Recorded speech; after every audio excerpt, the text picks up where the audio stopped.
Hello students, I hope you all are fine and doing well. Students, I welcome you all in this video again. So in this video we are going to learn about SYGC secretarial practice. So students, as you all know that we have completed our 6 chapters. So right from first to 6th chapter we have already completed, and then we have started with the chapter number 7, that is correspondent with debenture holders. Okay, and in that also we have completed 5 parts students.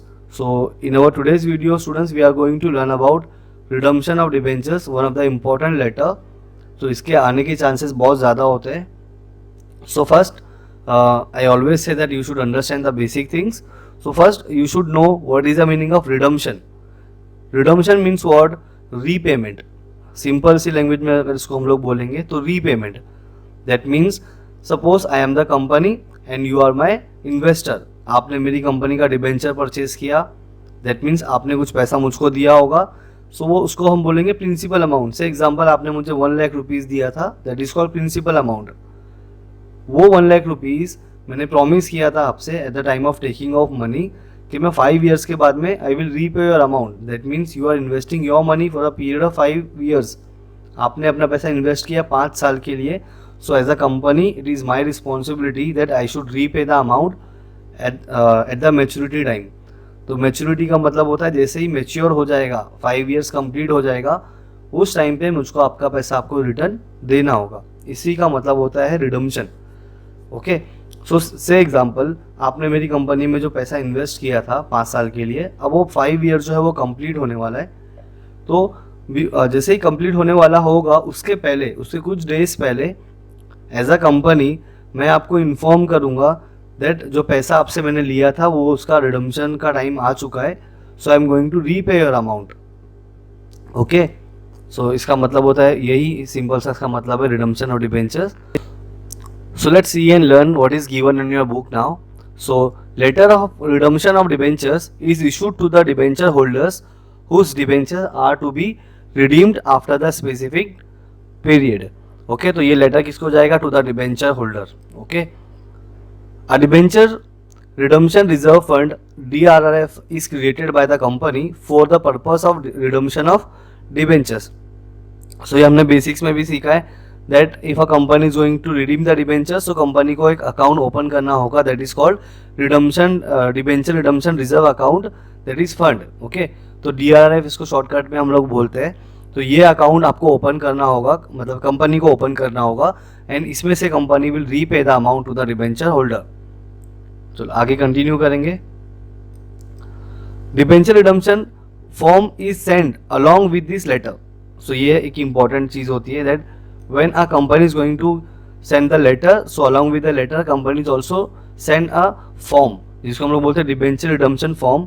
वो जाएगा to the debenture holder. This form and necessary documents have to be submitted by the debenture holders to the company for further procedure for of redemption. That means ये form जो company ने send किया है, ये form को debenture holders को जो fill करना होगा, फिल करने के बाद में अलॉन्ग विद दिस फॉर्म उनको देना होगा नेसेसरी डॉक्यूमेंट, जो इंपॉर्टेंट डॉक्यूमेंट्स होंगे. With this form the debenture holders has to give और सबमिट टू द कंपनी. उसके आगे this letter informs the debenture holders that the debenture have become due for redemption. Due मतलब outstanding, कि अभी आपका पैसा आपको रिटर्न मिलने वाला है. तो ये लेटर वही शो करता है. ओके, सो ये आपकी बुक के अंदर जो दिया हुआ है that is your letter. Same letter हम लोग देखने वाले हैं यहाँ पे.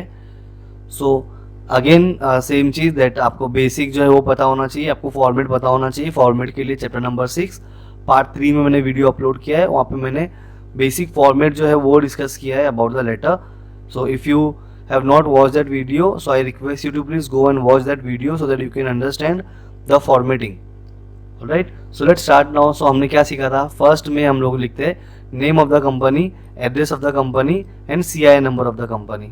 ओके, तो ये 3 चीज़ आपको लिखना होता है फर्स्ट पे. तो ये आपका पॉइंट नंबर 1 हो गया. देन यहाँ पे लिखना होगा phone number of the company, fax number of the company, reference number of the company. तो ये हमारा पॉइंट नंबर 2 है. इसके बाद में you have to go to your right side. Here you have to write the point number 3, that is website of the company, email ID of the company and date. जिस दिन आप letter लिखोगे उस दिन का डेट आपको यहाँ पे लिखना होगा. ओके, सो अभी ये हो गया हमारा नंबर 1, हमने name of the company, address of the company and CIN number of the company, इतना फिनिश किया नंबर 1 पे.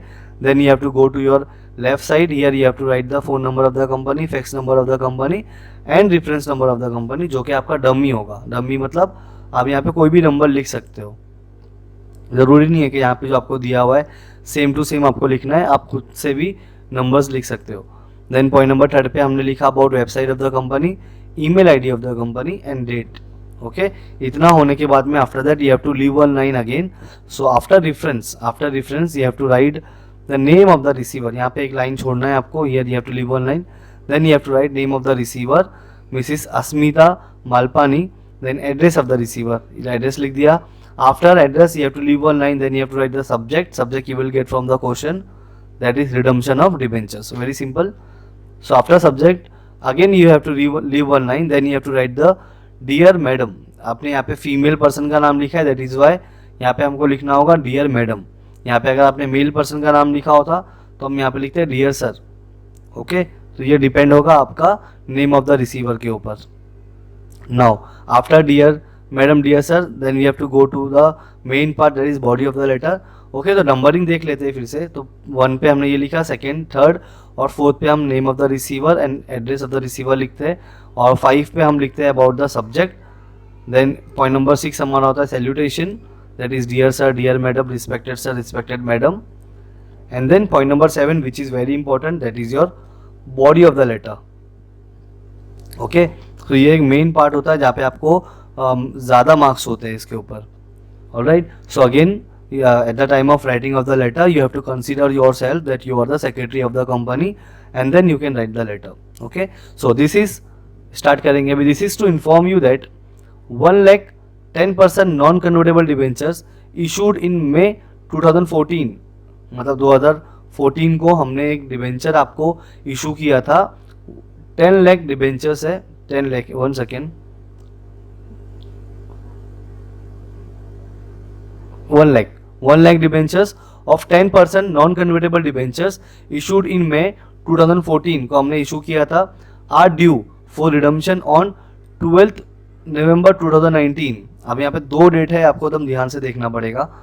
आज का डेट जो है, जिस दिन आप लोग लेटर लिख रहे हो उस दिन का डेट है 10th October 2019. ओके, और आपने कब परचेज किया था डिबेंचर को? आपने परचेज किया था May 2014 को. ओके, तो ये पास्ट का डेट हो गया जब आपने परचेज किया था तब का, जब आपने as a debenture investor company में पैसा इन्वेस्ट किया था, वो डेट हो गया आपका पहला चीज़. तो अभी ये आपका जो आपने जो पे किया था कंपनी को पैसा, इसका रिडम्पशन का डेट हो चुका है. दैट मीन्स ये पैसा आपको रीपे होगा, वापस मिलेगा कब? नवंबर में.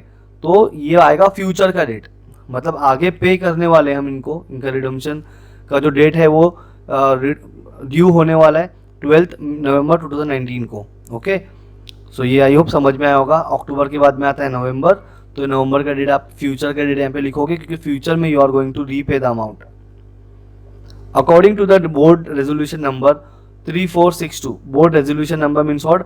जो मीटिंग होता है, मीटिंग में जो भी फैसला होता है वो फैसले को रेजोल्यूशन बोलते हैं और उसका एक नंबर होता है. ओके, तो हर एक रेजोल्यूशन का एक यूनिक नंबर होता है, वो नंबर यहाँ पे हम लोग कुछ भी लिख सकते हैं. Pass at the board meeting held on 8 October 2019. अब ये 3rd डेट आ गया. अब देखो, ये मीटिंग किया था हमने, कब किया था? पास्ट में हुआ था. तो 10 अक्टूबर को आप लिख रहे हो, तो 8 अक्टूबर को क्या हुआ था? मीटिंग हुआ था.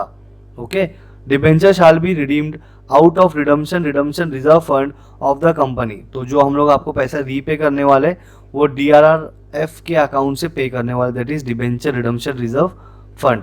यहाँ से हम आपको पैसा आपका रीपे करने वाले हैं. Please arrange to submit enclosed debenture redemption form along with the original debenture certificate to the company on or before 3rd November 2019. तो आप 3rd नवंबर तक की क्या करो?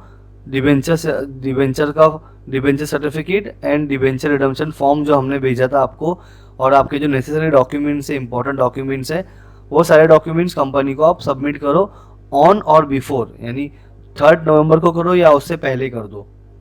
On completion of the above formalities, the redemption amount will be credited to your bank account. तो ये सारे formalities होने के बाद में we will रीपेयर अमाउंट, हम लोग आपके पैसे को ट्रांसफर कर देंगे आपके अकाउंट में. You are requested to provide us your bank account detail. तो जो पैसा हम ट्रांसफर करेंगे for that we need bank detail, so please provide us the bank detail, ये आप लिखोगे. And after body of the letter यहाँ पे हम लोग आएंगे पॉइंट नंबर 8 पे. Here you have to write the thanking you, comma यहाँ पे देना है आपको important. And then you have to go to your right side, then you have to write point number 9 that is your faithfully for name of the company, sign करना है. और ये secretary का नाम मिसेस उषा सुरती, और ये कौन है, कंपनी के सेक्रेटरी है. ये होने के बाद में लास्ट आता है हमारा point number 10 that is enclosure. So in enclosure you have to write debenture redemption form, क्योंकि आपने लेटर के साथ में क्या सबमिट किया है, फॉर्म सबमिट किया है. ओके, तो अटैचमेंट है, that is why you have to write enclosure also. Okay, so ये था आपका चैप्टर नंबर 7 का last letter, redemption of debenture, which is important students. So I hope you understood. आपको कुछ भी कोई वर्ड या किसी चीज़ का मीनिंग नहीं समझा होगा, या फिर आप डेट में कंफ्यूज रहोगे, कुछ भी ऐसे प्रॉब्लम होगा, so you can ask me in comment section students. Okay, so with this we have completed our chapter number 7 now. Soon we are going to start with the chapter number 8, which is also very important. Alright students, so till then, thank you very much all, take care.